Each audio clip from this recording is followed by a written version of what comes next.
கர்த்தரின் பரிசுத்த நாமத்துக்கு ஸ்தோத்திரம். என் பேர் குருராஜ், என் ஒய்ஃப் பேர் ஆனந்தி. எங்கள் ஃபேமிலி பூராமே ஒரு 6 வருடங்களாக இந்த சபைக்கு வந்துட்டுருக்குறோம். இந்த சபையில் எவ்வளவோ ஜெபங்கள் எங்களுக்காக எடுத்திருக்கிறார்கள். எல்லாவற்றுக்கும் கர்த்தர் எங்களுக்கு நன்மையை செய்கிறார். குறிப்பாக 2023 ஆண்டிலே நாங்கள் சற்றும் எதிர்பாராத 2 விஷயங்கள் கர்த்தர் எங்களுக்கு நன்மை பயக்கத்தக்காக செய்து கொடுத்தார். அதை நாங்கள் சாட்சியாக சொல்ல விரும்புகிறோம். அது முதலாவதாக ஒரு சாட்சியை மனைவி கூறுவார்கள். கர்த்தருடைய பரிசுத்த நாமத்துக்கு ஸ்தோத்திரம் உண்டாவதாக. நான் நாங்கள் புறஜாதியிலேருந்து ரட்சிக்கப்பட்டு வந்ததுனால நிறைய எங்கள் ரிலேஷன்ஸ் எல்லாம் எங்களை வெறுத்துட்டாங்க. ஆனாலும் கூட நாங்கள் வைராக்கியமாக இருந்தோம். அதே போல் என்னுடைய மகனுக்கும் நாங்கள் புறஜாதியிலேருந்து தான் பெண் எடுத்தோம். கர்த்தருடைய நாமமே நாங்கள் தேடலை, அது கர்த்தரால் கொண்டு வந்தது. அதே போல் அவங்க அம்மா ரொம்ப அந்த பெண் மருமகளுடைய அம்மா ரொம்ப எங்களை ரொம்ப தாழ்த்தி, ஏன்னா நாங்கள் பிராமண குலத்துலேருந்து வந்ததுனால பிராமின்ஸாக இருந்துட்டு நீங்கள் இப்படி போயிட்டீங்களே அப்படி சொல்லிட்டு எங்களை ரொம்ப ரொம்ப மனசு வேதனைப்படுத்துவாங்க. ஆனால் நாங்கள் கொஞ்ச நாள் அது வருத்தப்பட்டோம். அதுக்கப்புறம் ஆண்டவருடைய பாதத்தில் விட்டுட்டோம். இது நாங்கள் தேடலை, நாங்கள் கண்டுபிடிக்கல இந்த பொண்ணை, ஆண்டவரே நீங்கள் தானே கொண்டு வந்தீங்க, இது எல்லாத்தையும் நீங்களே பார்த்துக்கங்கன்னு சொல்லிட்டு நாங்கள் எங்கள் ஓட்டத்தை ஆண்டவருக்குள்ளே நாங்கள் ஓடிட்டு இருந்தோம். நிறைய ஜெபித்தோம். அவங்கள எங்களுக்கு கொண்டு வந்து சேர்த்த நோக்கமும் ஆண்டவரை நிறைவேற்றணும்னு சொல்லிட்டு நாங்கள் ஜெபித்த போது இந்த 2023 நாங்கள் எங்களுக்கு கொடுத்த வாக்கு தத்தம் மீகா 2:13 டெய்லி நாங்கள் ஜெபிக்கிறதுக்கு முன்னாடி அதை சொல்லிட்டு தான் நாங்கள் ஜெபிக்க ஆரம்பிப்போம்.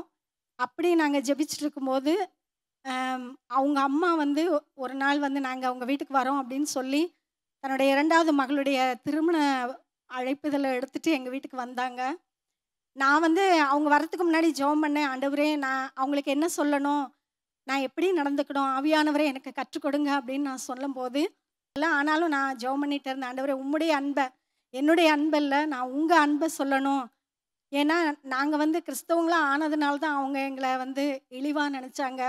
ஆனால் நீர் பெரியவர், நீர் அன்புள்ளவர், எல்லாரையும் நேசிக்கிற அன்பான தகப்பன்னு நான் அவங்களுக்கு காமிக்கணும். எனக்குள்ளே இருந்து ஆவியானவரை நீங்கள் வெளிப்படுங்க, என்னை மறைத்து கொள்ளுங்கன்னு சொல்லி ஜெபித்த போது அவங்க எங்கள் வீட்டுக்கு வந்தபோது நான் எழும்பி போய் அவங்கள வரவேற்று உட்கார சொல்லி அவங்க எதுவுமே பேசலை, ரொம்ப அவங்க ஷையாக இது பண்ணாங்க. ஆனால் நான் திடீர்னு ஆவியானவர் என்னை நடத்தினார். நான் எழும்பி போய் அவங்களுடைய கரங்களை பிடித்து, நீங்கள் வந்தது எங்களுக்கு ரொம்ப சந்தோஷம், ரொம்ப நான் ஹாப்பியாக இருக்கேன், உங்களை கொண்டு வந்தது ரொம்ப எனக்கு சந்தோஷம், நீங்கள் எல்லாத்தையும் மறந்து வந்தீங்க, ரொம்ப நன்றின்னு சொல்லி நான் அவங்க கரங்களை இருக்க பிடிச்சு அவங்களுக்கு அன்பு செய்கிற போல் நான் காண்பித்த போது அவங்க உண்மையில் கலங்கிட்டாங்க.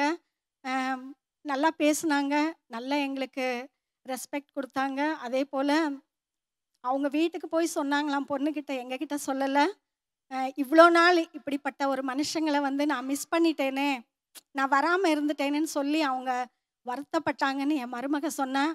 நான் அதெல்லாம் ஆண்டவருக்கு நான் மகிமையாக சொன்னேன். கிட்டத்தட்ட 8 வருடங்கள் கல்யாணம் ஆகி அவங்க வரவே இல்லை. 2 குழந்தை பிறந்தது, அதுக்கும் வரல.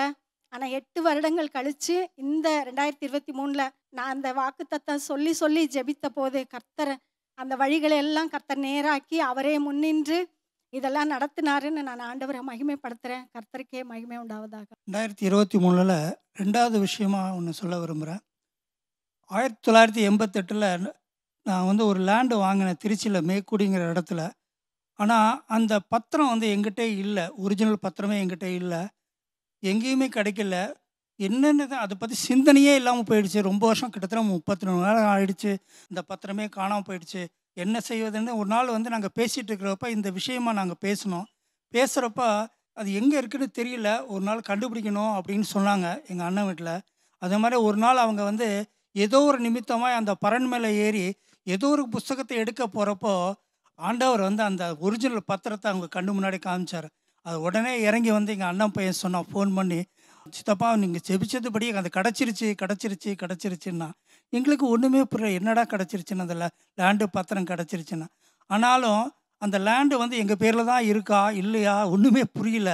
நான் இது வரைக்கும் இன்னும் நான் பார்க்கல என்னோடய லேண்டை. ஆனாலும் கர்த்தர் வந்து முன்னின்று இந்த வருடத்தின் வாக்குத்தத்தை நிறைவேறும்படியாக எல்லா தடைகளையும் நீக்கி, நாங்கள் சாம் பாஸ்டர் வீட்டுக்கு வந்திருக்கிறப்போ கூட அதை குறித்து சொல்லி ஜெபிச்சோம். நாங்கள் அவர் நல்ல வந்து ஊக்கமாக ஜெபிச்சார், நல்லபடியாக நடக்கும், கவலைப்படாதீங்கன்னு சொன்னார்.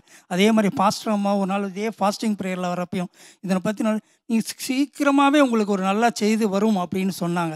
இந்த சரி அடுத்தது என்ன செய்கிறது, அது பட்டா வாங்கணுமே, அது வாங்கணுமே, நம்ம பேரில் தான் இருக்கா அப்படின்னு போட்டோம். ஆனால் கர்த்தர் கிருபையால் முதல்ல ஈஸியில் எங்கள் பேர் இருந்ததை நாங்கள் பார்த்தோம். அடுத்தது பட்டாக்கு முயற்சி செய்கிறப்போ தாய் பத்திரம் வேணும்னு கேட்டாங்க. ஆனால் தாய் பத்திரமே எங்கள்கிட்ட இல்லை, நாங்கள் சேல்டீடு மட்டும்தான் இருந்தது. ஆனாலும் கர்த்தர் அதை வைத்து அந்த காரியத்தை எல்லா தடைகளையும் நீக்கி செய்து கொடுத்து எங்களுக்கு இன்றைக்கி பட்டா வாங்க வச்சு அந்த இடத்த எங்களுக்கு மீண்டும் உயிர் கொடுத்து எழுப்பியிருக்காரு. நாங்கள் இல்லை என்று நினைத்ததை அப்பா இருக்குது அப்படின்னு அது உயிர் கொடுத்து கர்த்தர் இன்னி எங்கள் பேரில் கொடுத்துருக்கிறார். கர்த்தருக்கு கோடானு கோடி சண்டி.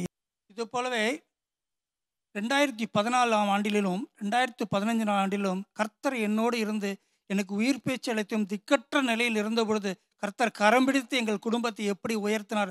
எல்லாம் இழந்த நிலையிலும் கர்த்தர் எங்களுக்கு வாழ்க்கையை கொடுத்தார். 2015 முதலாம் தேதியிலே புத்தாண்டிலே கர்த்தர் எங்களுக்கு புது வாழ்க்கையை கொடுத்தார். அது மாபெரும் சாட்சி.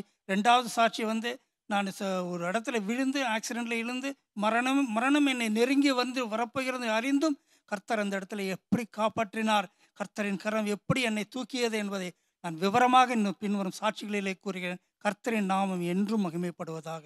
ஆமேன்.